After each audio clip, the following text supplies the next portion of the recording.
And that's really what Joy Seeker is about. It's not the end all. It teaches us how to be in the journey and really love the journey. And that's, if you can love the steps, like looking back, every step led to where we are today. But we wouldn't have known that if we didn't go for it. This is your Kick-Ass Life podcast, episode number 305 with guest Shannon Kaiser. This is the Your Kick-Ass Life podcast with Andrea Owen, a no BS guide to self-help and badassery.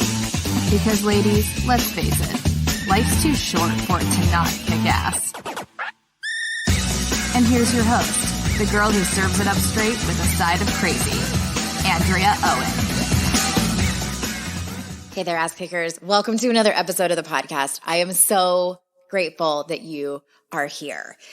It is officially Halloween-y time on us and fall, and I wanted to give you an update on the puppy situation because some of you have been messaging me on Instagram asking me about it. Well, it's sort of on hold because I've got some big projects going on at work, just life gets hectic, and it just was this other task that I needed to do.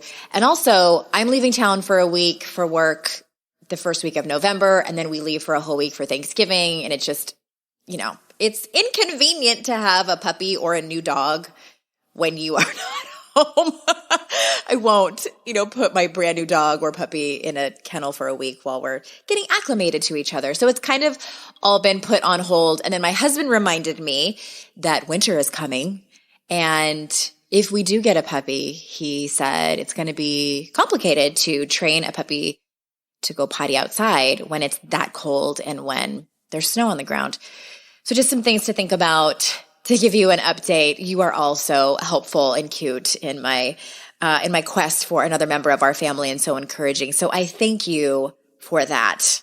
We have a fantastic guest for you today. Ms. Shannon Kaiser is back on the show. She was, I believe, episode 199. Don't quote me on that. It will be in the show notes. I think you should go and listen to her previous episode because it was so good as well.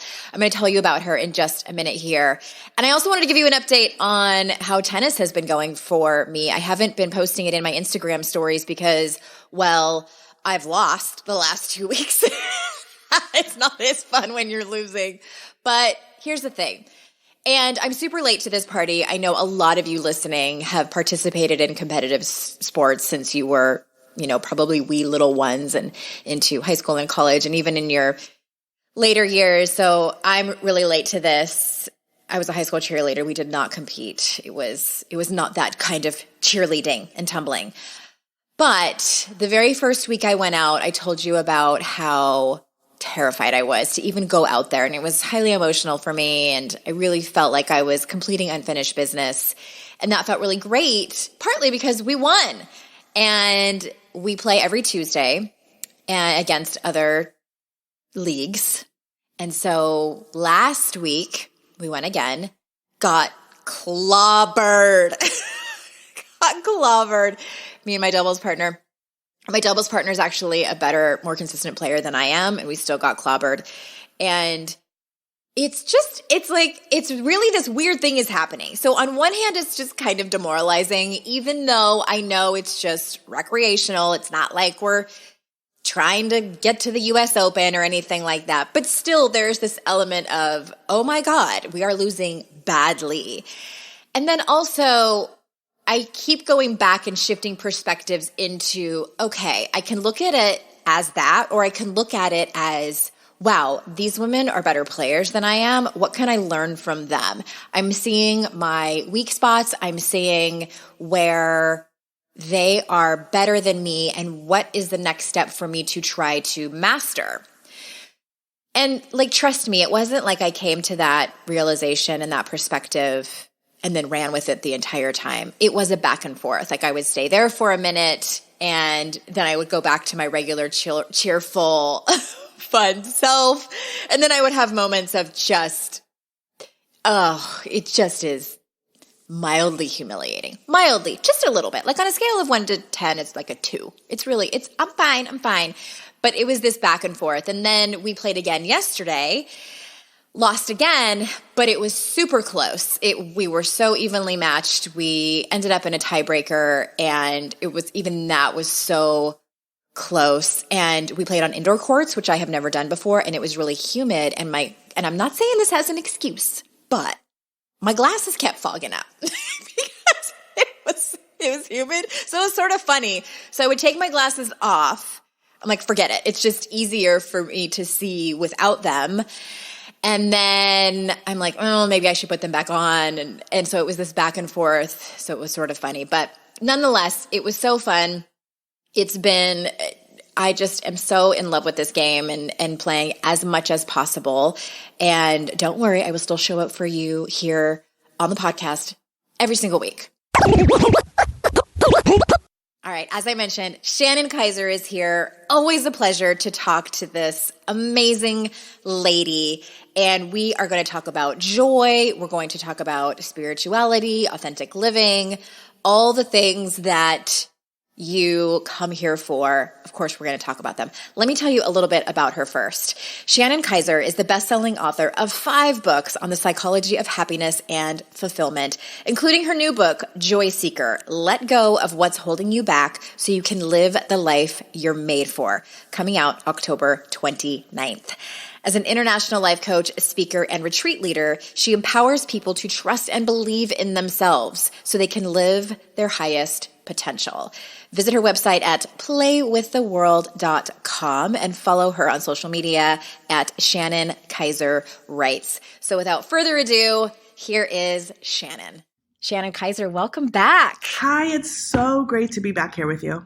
I am so glad that you're here. I was telling people in the introduction that you have been here before, and if they have not heard your previous episode, they need to listen to it right after this. That will be in the show notes. So you have a new book coming. Well, it's actually out. We are pre-recording this, but it came out on the 29th. Yes. Joy Seeker. Joy Seeker. Okay, already, y'all, you can tell she was the perfect person to write this book. Joy Seeker, let go of what's holding you back so you can live the life you were made for. Yes. And it sounds like you're pretty excited and proud of this book. I am. And, as we were talking right before we got on, I think every book and every project any of us have, it kind of has its own energy. And there's so much joy around this. Of course, it's not just about seeking. It's about seeking who you really are. And it's about living from the inside out. And that's where true happiness is and success and fulfillment. But it's a joy. It's a light-filled journey and a heartfelt message, really. Yeah. Well, I know a little bit about your background, and I know that this book is drawn from a lot of your own life-changing experiences, which many books are, because life changes us. And then as artists, we tend to want to help people through our experience. So tell us about what led you to write this particular book and how your experiences appear throughout it. This year specifically is my 10-year anniversary from leaving corporate depression. I was clinically diagnosed with clinical depression, anxiety. I had eating disorders, and I was suffering silently with drug addiction. That was a decade ago. So it's interesting because at that time in my life, I read an article about how dogs can help with depression. I know you love your dog too. I love watching your Instagram for your dog. My dog, I adopted a dog named Tucker. He was a rescue golden retriever, and he changed everything. I left corporate. I discovered I wanted to be a writer. I started coaching. I started traveling. It's like I found myself, and my purpose in life was amazing with him by my side. 2 years ago, though, he passed on just from old age, but that was devastating for me. It actually wrecked my whole worldview because I realized I was putting all of my happiness outside of myself. So when he passed on, I lost all joy. I fell into another depression after 8 years of being depression and drug-free and everything. I stayed clean, but it was an internal struggle for me of what is the point of who am I? And I asked myself a question: what have you always wanted to do, but you haven't given yourself permission to do? And that was important for me. I think journaling really saved me through my grief. And in my journal, I answered, I want to travel the world full time for a year. Yeah. Can you repeat that question though? Because I think it's you said it so fast, and I want people to pause right now. Yeah. And this is a homework assignment to ask yourself the same question. So what was that question again? Totally. Homework number 1 is to ask yourself, what have I always wanted to do, but I haven't given myself permission to do? Mm-hmm. And the key word is permission. And that's really and that's where, what's holding us back comes in, because yes, of course it's fear. We know fear holds us back, but there's also expectations. There's who we think we should be in the world. There's the kind of life that we've created, and we don't always stop and ask ourselves, is this really serving me? Is this really who I want to be as I move forward into this next phase? So it's about taking stock and really going inward and saying, what is most important to me? Who am I? And what do I really want for this life? And is what I'm doing creating that? And so that's the journey I went on, and I realized I want to travel. And as a coach and a writer and a speaker, I had speaking engagements lined up in other countries already. So I was like, wait a second, I can just position myself around the world and what was set out to be what I called the Joy Seeker journey. And then I didn't even know it was going to turn into a book. My agent and I, which, love Steve, we had another book that we were ready to just push send on. And then my inner voice was like, no, write a proposal, do Joy Seeker. And that's how that all turned about. So I went on this incredible journey around the world and really discovered a lot of key things about what it means to live a life that you're truly made for. And that's how the book came about. Well, it's always a beautiful story when someone follows their heart. And for some people that might look like a smaller scale, like you finally taking that trip to Europe or the Bahamas or something like that. And I know that you also talk a lot, or in your work in general, you talk about how women can trust themselves. And can you talk about that for a minute? Like, how can we work to trust and believe in ourselves? Because I think I see that so much in direct relation to what you just talked about. Like, can we actually quit our corporate job and do something completely different? Can we follow our heart and do this big, huge project, or do the next big thing that we want to do? Yes, absolutely. And that's really, this book is really about authentic living. And my whole mission is to help people trust themselves. And I live fully that way, because ultimately, yes, traveling the world full time is a really big dream. It was the biggest dream in my heart. And so I love that you first pointed that out, because some of us have dreams on all scales, and a dream is a dream. The dreams are the catalyst to our fulfillment. Like, we really have to trust the dreams that are coming to us. The dream to start the business, the dream to write the book, the dream to have children, the dream to move to another city, whatever it is, if it keeps coming back to you. And so that's part number one, is recognize these fantasies or visions or dreams are part of your kind of journey of life to really seeking and understanding yourself and joy. But then what we really want to do as far as trusting ourselves is to trust the process and take each step. So I often say we learn the way on the way, and each step you take is going to reveal more clarity. And so it's a lot like working out. I mean, we've heard this before, personal development, self-help, but also going for your dreams. The first time you do it, it may be uncomfortable. And the first time you may be really sore and you're questioning, what's this really for? But then after you kind of take those steps, show up to the gym, right? Or you keep on it, what the steps represent and how we trust ourselves is by listening to the inner voice that's saying, I should do this. This feels good. I'm going to go for this. This is what I know makes me feel happy.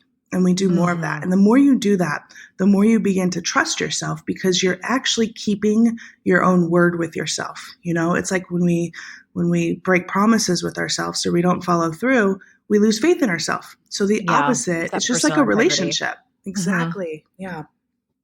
Is that what you call the sponge phase? Because I like that chapter when you're talking about, you can't, I forget which chapter number it is, but you can't bypass the sponge phase. So is that the same thing? It's really similar. The sponge phase is the beautiful, glorious, messy, I don't know exactly where I'm going. I don't have clarity, but I know that I'm doing stuff that's really feeling good each moment. So that looks like when I first left corporate, I had no idea I wanted to be a writer at first. But my inner voice said, take a trip to Paris. And I was like, what? By myself? And I did. And my inner voice said, bring your computer. And I was Wait a minute. We need to back up, because I need to know the logistics of what happened. Yes. Because I know there's a lot of listeners who are like, I can't just pick up and leave my kids. But I'm thinking back when I was in my early 30s, I was, divorced, single, didn't really have a whole lot of responsibilities except myself. And that voice that said because I had always wanted to live in New York City, even downtown San Diego, because that's where I'm from. I would have, but begged my ex for years, can we leave the country? Because we were like way more inland in San Diego. I won't say exactly where. Yeah. But I wanted to move to the Gaslamp District. It was like, it's in San Diego. It's a fun place. What's sort of serendipitous and funny is that the fake cancer guy that I ended up dating had rented a loft apartment down there. So I did end up kind of living there for a little while, even though that was a disaster of a relationship. But anyway, my dream was like, I just wanted to live in a bit because I'm always up for adventure. Like I love fun and like the business of it. I knew I didn't want to live there forever, but just, before I had kids and I was too afraid. Like I was that person who wouldn't just be like, well, then I'm breaking up with you if you're not going to go on this adventure with me. But there was that time where I was single and I hear stories like yours and I'm like, No, I love it. I love that you say that because I hear this all the time from my coaching clients, from my friends even. And that's the same thing. So the same thing with my trip to Paris is the same as traveling last year on a bigger scale. Everyone in my life, no one was able to go. And I'm single right now. If I was in a relationship, it would have been great. But even if I was in a relationship with someone who didn't want to go, I found it within me to not hold back on my dreams because that dream may still be coming to you. Do you still think about New York?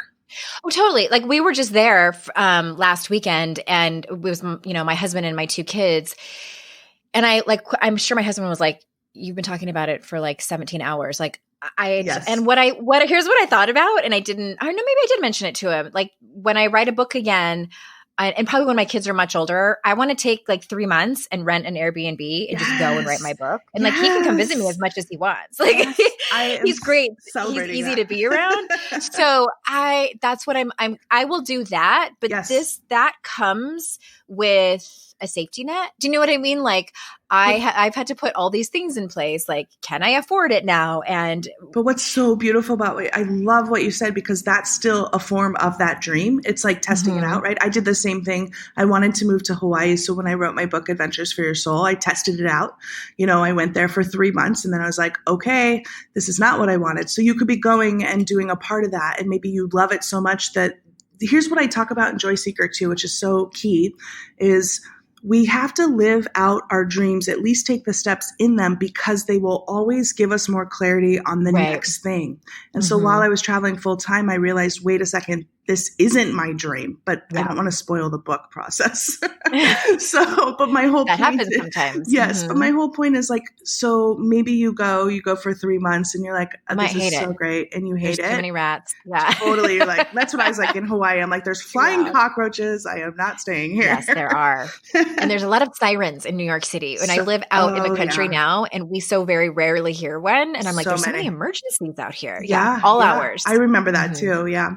So that's the point. I think we just have to give ourselves kind of whether it's a baby step towards that goal and that dream. And then of course you nailed it. Having a supportive, you said, your husband can come, and having a supportive family structure really does help. And if you don't have it within your own family, creating that with friends, creating that with, soul sisters and misters kind of thing on the internet, like on your Instagram, you have a great supportive community, so we find that community and that support, which is really important with our coaches.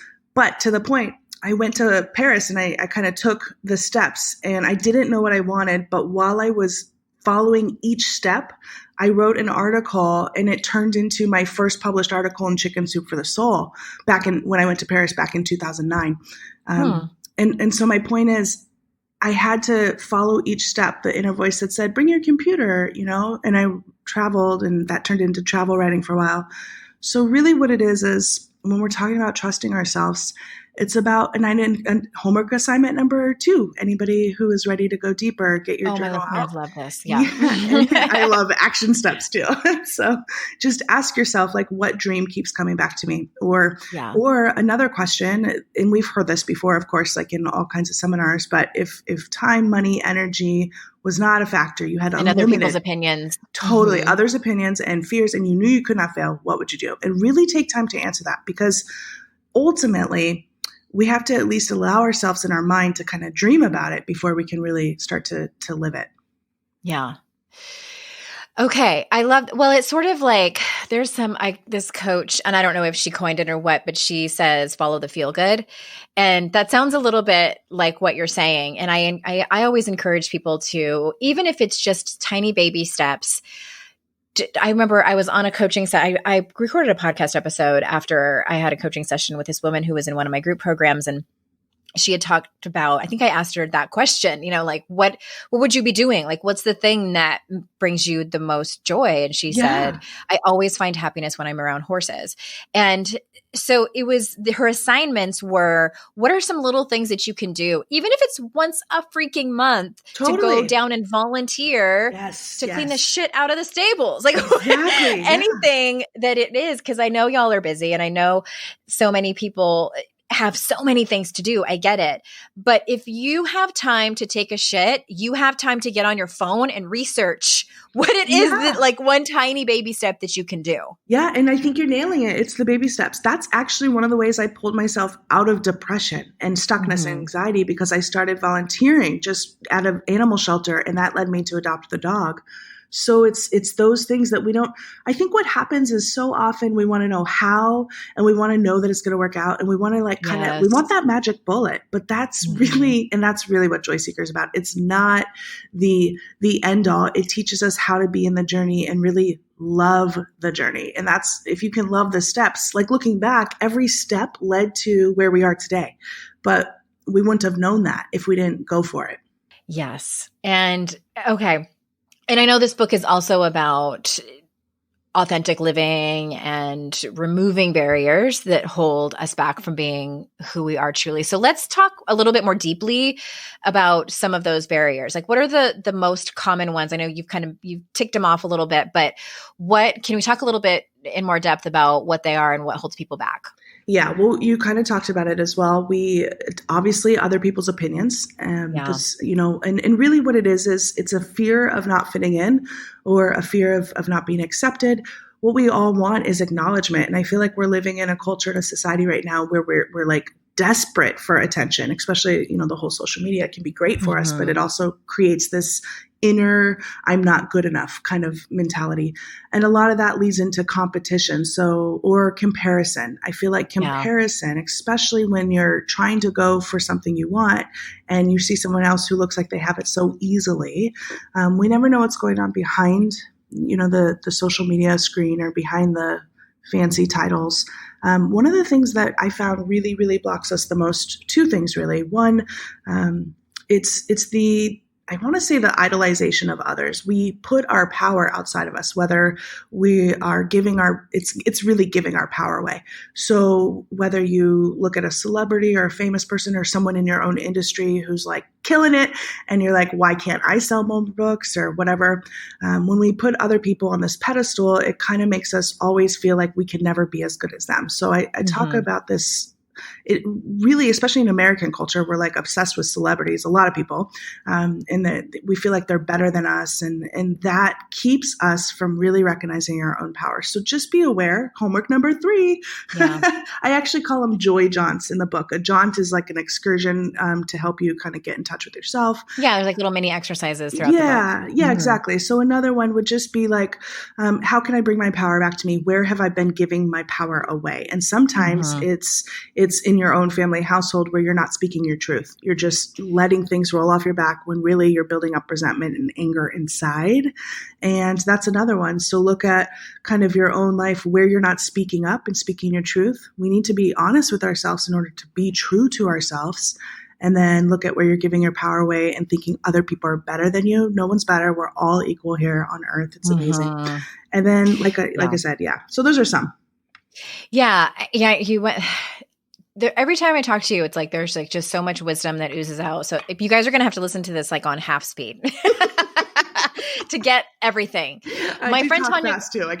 So do I. My friend Tanya Kaiser calls that worship wisely, when you really pay attention to, like you said, like the people you're putting on pedestals. And I remember when I got into this industry and was kind of, doing the comparison of people that were farther ahead of me, and then I got to be friends with some of those people, and then kind of like getting a peek behind the curtain. And I was like, oh, right. You are the same as all of us. And you still have anxieties or whatever it may be. Oh, I totally. Like get that. hard marriages, like, children with disability, like all of these things. And I remember it was both disappointing and relieving. Yes, like, okay, we're all just human. And, and some people do have it easier. Some people have more advantages than others. Like, I'm not going to pretend that doesn't happen, but I think it was probably humbling to know that even those people that you put way up on pedestals, what happened for me? I don't know if this happened to you or not.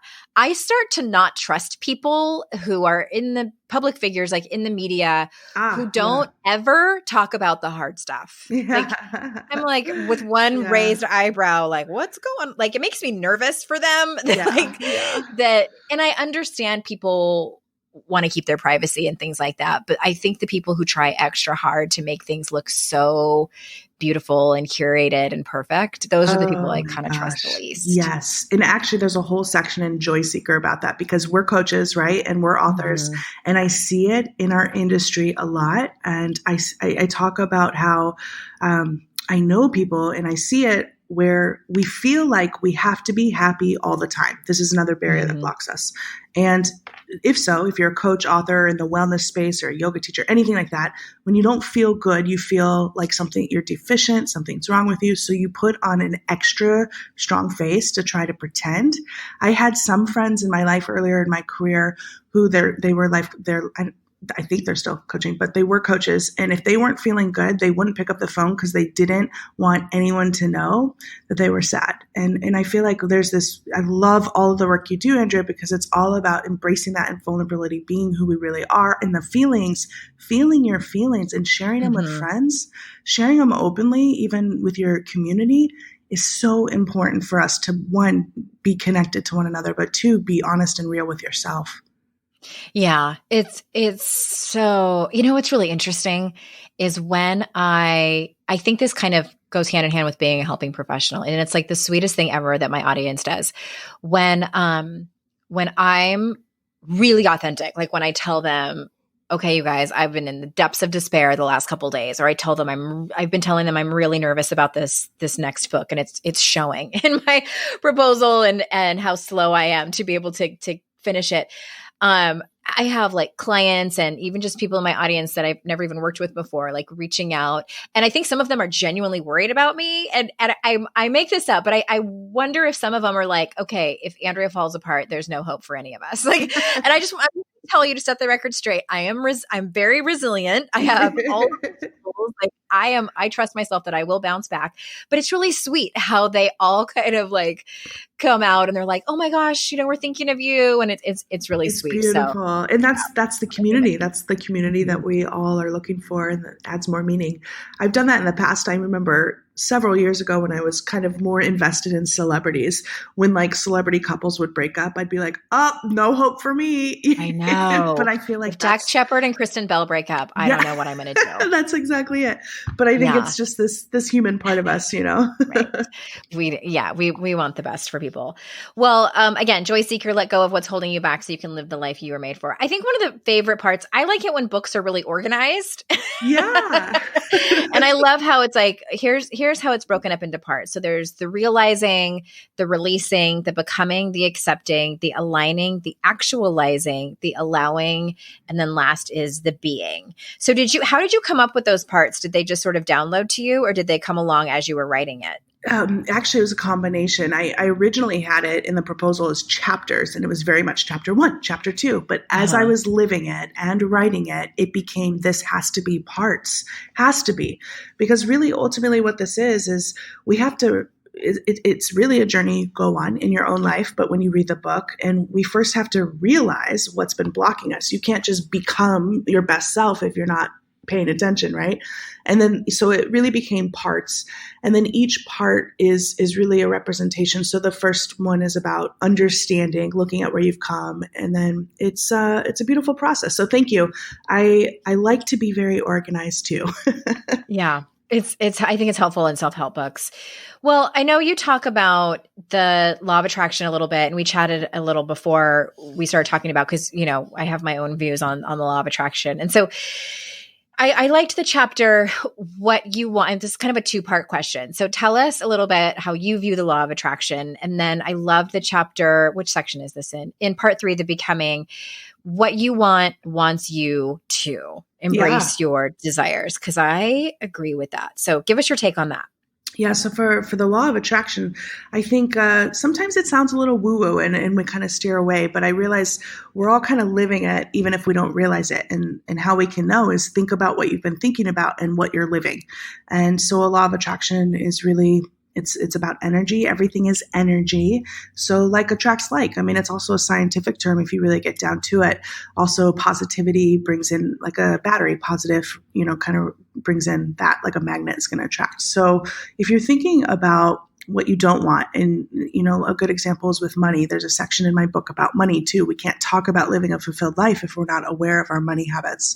Mm-hmm. So I find often law of attraction is playing out in our money. When it's time to pay a bill, are we really stressed out? Are we frustrated? I understand fully that some of us have to have multiple jobs. I did when I first left corporate in order to transition into writing. No matter where you are in your life, sometimes money and the fear of not having any and going bankrupt can be a real thing looming over us. But I have practiced full blown playing it out in every situation of life, and we can look at it. If you're focusing on Louise Hay, actually a Hay House author, she passed now, but she had a situation where she talked about money and she said, I'm going to be thankful for my money. When I pay my bills, I'm going to be in gratitude. It's really about shifting to gratitude. And when she did that, she started to realize it wasn't as stressful. That stress released from her body. She no longer had anxiety around it. And then she was able to be in a receiving mode, and she got larger book advances. She got more programs and fundings for her community, all kinds of stuff. So it really comes back down to starting with ourselves. First, be gratitude for what we do have, and it transcends out from there. And that's really about what you want you to. We all want to feel abundant. We all want to have more of the things that really bring us joy. And one way we can do that is by being in gratitude. I love that. I feel like my gratitude practice has shifted over the years. When it first started, it was very much like, I'm going to write down, 3 to 5 things I'm grateful for every day. And I think that's a great start. Mm-hmm. But mine has shifted more into, I practice it in the moment where I just like really lean into the joy of whatever it is that I'm really grateful for. And I say it out loud to, like, if I'm thinking of someone, I will text them and say, you popped into my head twice this week. And so I just wanted to reach out and say, hey. And then I really love our friendship. Yeah. I love that. And it also, and I will say one more thing that has helped me tremendously with the law of attraction. And I just want to say, for the record, I have shifted my views a little bit with law of attraction. I take what I want and leave the rest. I think it's completely cloaked in privilege. And it is, I think that a lot of times, no, we didn't manifest it. We just were born with more resources and advantages than other people had. And I think if more people understood that, the world would be a different place. So sidebar there. But one of the things, and I got this from Jen Sincero's book, I can't remember which one it was, but instead of being, when you're stuck, when you're in that place where you're like, I don't know, either like, I don't know where my keys are, or I don't know which job I should apply for, or I don't know if I should quit my job. Instead of spinning in that place of, I don't know. And then that anxiety that comes up is to tell yourself the clues are all around me. Yes, exactly. That's beautiful. That's exactly one of my favorites. Mm-hmm. Yeah. It's interesting because I do feel that the clues are it ties into everything we've talked about today too, because we have clues, once you kind of make that choice, have you ever noticed you start seeing more, whether it's more commercials about it or more people start talking about it? That's law of attraction. Or you just stop agonizing over it. Like that feels better. Yeah. You're no longer obsessing, and it's just like a freedom. Yeah. Mm-hmm. Yeah, I use that one all the time, and it's one I try to remind my kids of. It just feels better than being stuck in that place of I don't know, stress all over the place. It's so true, right. And that happens. Just the other day, I couldn't find my keys, and then I reached into the same purse pocket, and there they were, but they weren't there a second ago. It was like, what? So because you're in that frantic state of anxiety, you can't see clearly. So all of it is about balance and calming ourselves. Yeah. Yeah. Well, I know you talked about losing Tucker, and that was a big part of your journey. And you talk more about grief in the book and about losing what you love the most and how that can help you find what you need. So can you dive a little bit deeper on that? Yeah, I think the grieving process is not it's not a candy coated, like it's not a cookie cutter thing for anyone. Sure as shit isn't. I know. Here. Yeah, whether you're grieving the loss of a dog, to me is family, but a family member. Completely. We grieve other things too. Sometimes we have to grieve not even a death or a passing. It's the loss of a job or a career that didn't pan out, or a relationship. All kinds of things. Basically, even when the seasons change, we sometimes grieve. So for me, what I really recognized is the way through grief is with courage.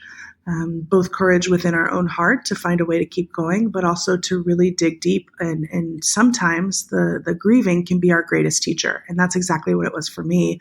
I really went inward to understand, because I was working on an autopilot. I loved Tucker so much, and I didn't know that I was placing my happiness outside of myself still. I had no idea, because he was my joy. So really it became about, I have to find joy within myself and happiness within me. And the true grieving became a place of pulling me out of depression, because, there were nights where I was just stuffing my face with ice cream and not able to brush my hair, okay, I'm going to take this and I'm going to do something with it. What would Tucker want? And I used him as my inspiration. What would he want from me? He wouldn't want to see me all like this. So that kind of helped. But I think the biggest thing when we are grieving is to recognize no one can tell you, oh, get on, move on with it. And you may hear that even if it's been 5 months or 5 decades. Yeah. Grieving, they stay in our hearts forever. So what I truly understand, grieving is our greatest teacher, and courage will help move us forward. Mm-hmm.